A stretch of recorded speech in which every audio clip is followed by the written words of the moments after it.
Bonjour et bienvenue dans cette nouvelle vidéo. Aujourd'hui, on va aborder qu'est-ce que le but de l'incarnation? Qu'est-ce qu'on est venu faire sur cette planète? Pourquoi est-ce que l'on s'est incarné? Et puis finalement, comment ça fonctionne tout ça? Donc on a déjà parlé finalement de ce qui se passe au moment de la mort, ce qui sous-entend qu'au moment de la naissance, eh bien, on s'incarne finalement, puisque au moment de la mort, on se désincarne. Alors, quel est le but de l'incarnation? Pourquoi est-ce que l'on s'incarne? Qu'est-ce qu'on vient faire ici? C'est assez vaste et à la limite, je pourrais dire que moi, j'ai ma vérité, mais je ne peux pas dire que c'est une vérité, puisque dans le domaine du subtil, c'est tellement vaste et je peux pas du tout avoir la prétention d'avoir tellement exploré que je sais tout et que j'en suis sûr, etc. Donc je vais vous partager moi encore une fois ce que je sais, mais voilà, on peut toujours apporter des compléments d'information et puis il peut y avoir des expériences comme ça uniques qui vont être vécues et ce qui fait qu'on ne peut pas généraliser à 100% tout ce que je vais dire maintenant. Mais on va dire que notre âme, on est sur l'autre plan, on est là depuis un moment, ça fait peut-être un moment qu'on a quitté notre vie précédente et donc on est dans un entre-deux vie incarnée puisque finalement on est quand même dans la vie mais dans la vie non incarnée. D'accord? Donc on est entre deux incarnations et on est sur l'autre plan et on va vivre énormément d'expériences. Et il faut savoir, c'est vrai que de l'autre côté, on va vivre des choses à une vitesse telle, puisque beaucoup de choses sont régies par la pensée. D'accord? Donc à peine je vais penser, je vais créer. D'accord? Dans les plans astro ou astro supérieurs, eh bien la simple idée de quelque chose fait que je vais le créer. Et donc je ne vais pas avoir de corps physique, donc je vais pouvoir me déplacer comme ça, sans avoir forcément besoin de marcher.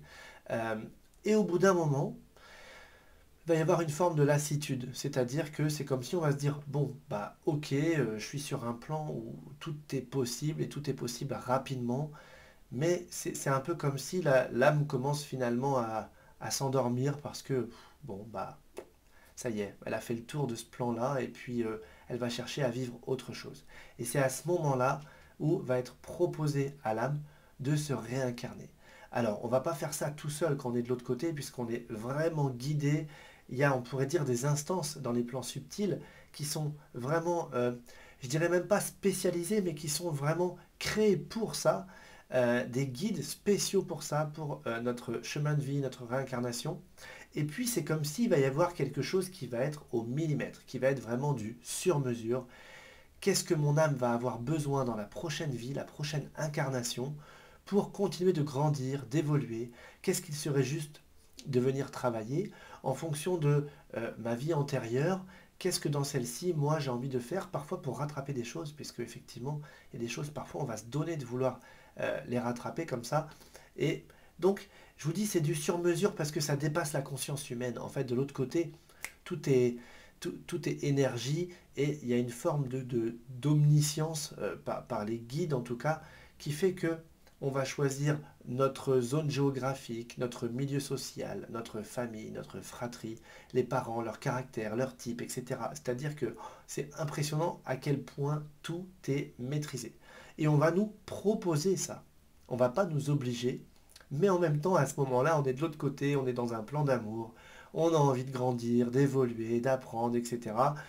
Et on va se dire, bah oui, j'y vais. Et puis parfois, on va se charger un peu la mule, et ce qui fait que, bah, une fois qu'on arrive dans la matière, qu'on n'est plus sur ce plan d'amour, mais qu'on est dans la dualité, dans cette notion de séparation, et bien là, on va se dire, waouh, je me suis chargé la mule, mais il n'y a pas d'épreuve que l'on se soit donné de vivre que l'on ne puisse pas traverser. Donc ça aussi, c'est rassurant, et ça veut dire que dans la vie de tous les jours, quand c'est compliqué, que c'est dur, qu'on n'en peut plus, qu'on se dit mais j'ai pas mérité ça, j'ai pas demandé ça, j'ai pas choisi ses parents, j'ai pas choisi cette famille, etc. Si on l'a choisi, mais on l'a choisi parce que ça nous fait travailler quelque chose. S'il n'y avait rien à en travailler, il n'y aurait pas d'intérêt. Alors parfois, il y en a qui vont dire oui, mais regarde, lui, il a de la chance avec sa famille, tout se passe bien. Oui, mais il va travailler autre chose dans cette vie-là. Peut-être qu'il a choisi que sur un plan en famille, bah, ça roule, puis sur un autre plan, il y a des choses à travailler, puis ça peut être parfois plus subtil, qui fait que de l'extérieur, on ne le voit pas, mais pour autant, il y a tout autant de leçons et de travail intérieur que l'on est venu chercher. D'accord? On peut être venu aussi pour dire, ben moi je vais contribuer à un monde meilleur parce que je vais me réincarner pour venir proposer telle nouvelle solution à l'humanité sur telle et telle thématique. Enfin, en fait, c'est hyper vaste. Et puis parfois, certaines personnes vont juste se réincarner, entre guillemets. Alors je dis juste, hein, c'est tellement vaste. Puis c'est tellement beau en même temps pour dire, moi je m'incarne et dans cette vie-là, je viens pour travailler le pardon. Je viens pour travailler l'amour. Je viens pour travailler l'amour de moi-même, je viens pour travailler, je sais pas moi, l'acceptation de l'autre. Vous voyez, ça peut être parfois, ça peut ressembler à pas grand-chose, mais simplement ça veut dire que tout ce qui va arriver sur notre chemin de vie, ça va mettre cette notion-là en résonance, d'accord? Donc, pourquoi est-ce que l'on s'incarne? On s'incarne pour grandir, pour apprendre, mais pour apprendre dans l'expérience. C'est-à-dire que sur Terre, notre évolution, elle est démultipliée comparée à ce qu'on peut vivre sur les autres plans. Sur les autres plans, on va surtout apprendre, avoir des connaissances et évoluer à ce niveau-là. Mais sur Terre, vraiment, on passe par l'expérience, par la matière, et c'est pas toujours facile, mais rappelez-vous, ce n'est qu'une expérience pour notre âme. Bien sûr, nous existons en tant que tels, mais nous sommes toujours bien plus que cela. Et eh bien, au moment de notre mort, eh bien, notre être subtil subsistera à tout ça. Et puis on prendra du recul, et puis on se dira, ah bah si j'avais su, finalement, on va prendre tellement de hauteur. Enfin voilà, il se passe tellement de choses, mais j'en ai parlé sur ce qui se passe au moment de la mort. Mais en tout cas, l'incarnation, c'est ça le but. Et puis effectivement, il y a comme ça parfois des familles d'âmes où eh bien, on va se réincarner dans le même espace-temps, dans la même vie, mais avec des rôles différents. Le mari et la femme peuvent s'inverser, celui qui était le papa peut devenir l'enfant, le frère peut devenir un parent, etc. Et également, la victime peut devenir le bourreau peut devenir la victime.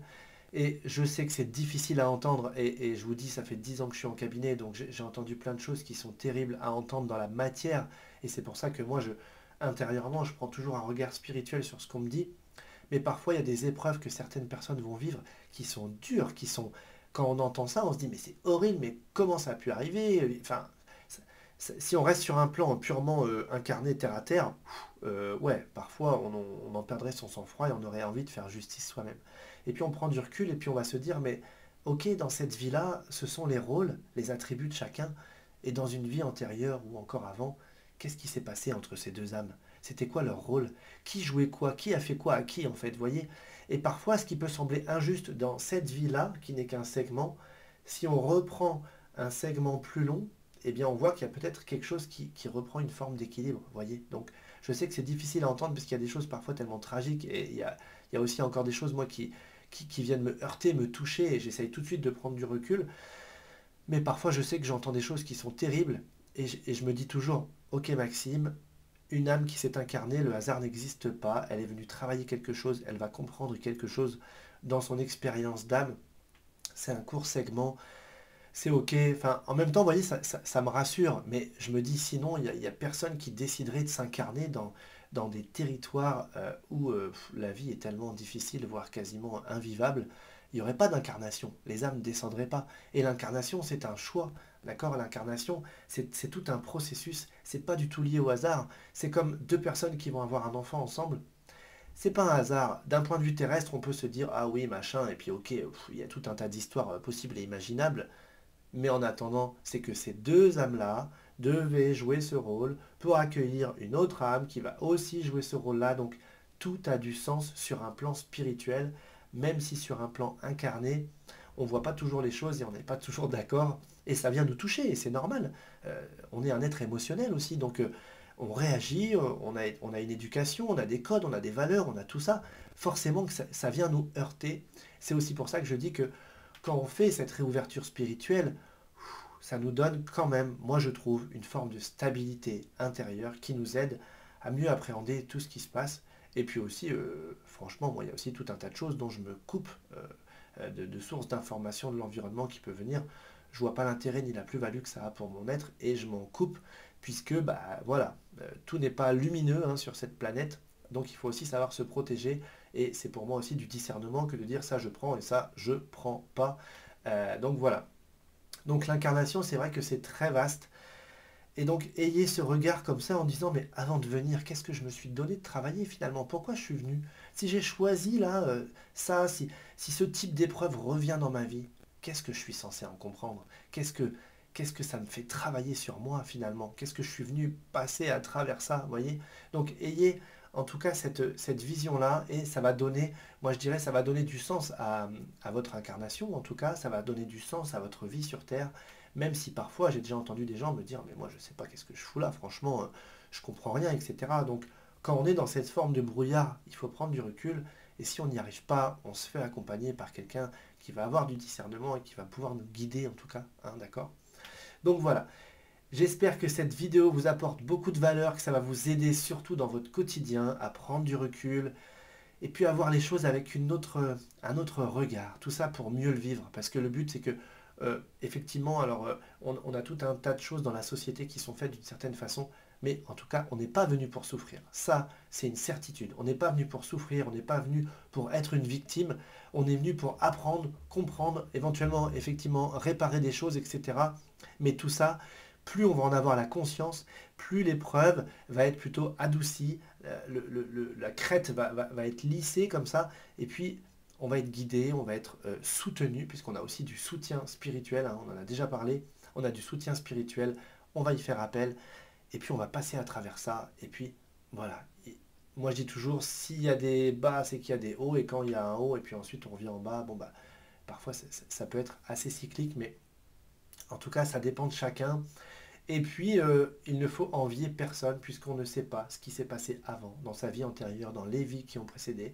Et il ne faut pas non plus juger les personnes qui sont méchantes, négatives, nocives, etc. Même si moi-même j'en ai déjà fait les frais, et puis ça peut encore arriver dans ma vie. Mais bon, c'est comme ça. Qu'est-ce qu'on a été nous dans des vies antérieures? Qu'est-ce qu'on a fait nous dans des vies antérieures? Si on arrive à un chemin, à un morceau de notre chemin où on est plus dans la lumière, plus dans l'ouverture, plus dans l'amour, dans l'accueil, la bienveillance, tout ça, ok. Mais quand même, on est forcément passé par les côtés les plus sombres. Donc ne jugeons pas les autres qui en sont à un bout du chemin qui est un petit peu plus derrière nous. Il n'y a aucune, il y a aucune fierté à avoir, mais toujours de la modestie, de l'humilité. Et puis celui qui est derrière nous, s'il fait un gros travail sur lui, il peut passer devant nous, entre guillemets, même s'il n'y a pas de notion hein, de devant-derrière, mais vous voyez ce que je veux dire. Chacun peut comme ça vivre des ouvertures de conscience et puis d'un seul coup être dans le repentir s'il a été très négatif, très méchant, très offensant. Enfin moi j'ai déjà vu des reportages à la télé où bon, il y a des transformations, on n'aurait jamais pensé que la personne elle serait passée de là à là, on a même du mal à y croire, mais c'est ça aussi l'être humain, quoi. Voilà, donc c'était cette vidéo sur l'incarnation. Si vous avez des questions, allez-y, notez-les en commentaire. Et encore une fois, moi je vous dis déjà à très vite.